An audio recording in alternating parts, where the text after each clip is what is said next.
In today's tutorial, I'm going to show you guys how to go about installing Hyper-V on your Windows 10 laptop, tablet, or desktop computer. So this should hopefully be a pretty straightforward process here, guys. And without further ado, let's go ahead and jump right into it. So all I have to do is open up the search menu, type in Turn Windows Features.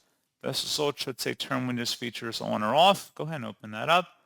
And then you want to go down to where it says Hyper-V, and you want to go ahead and make sure that it's checkmarked in there or selected, and then select the little plus sign next to it. And you can install the management tools as well as the Hyper-V platform and select OK. Allow it to search and install the required updates.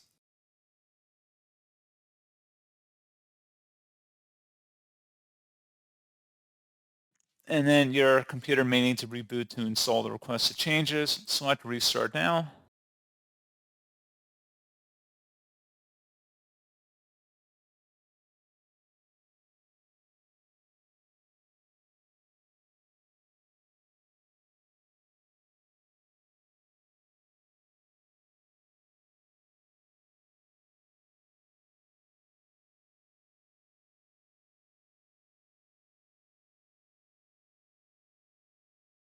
And there you go, guys. Pretty straightforward process. And as always, thank you for watching. I do hope that was able to help you out, and I do look forward to catching you all in the next tutorial.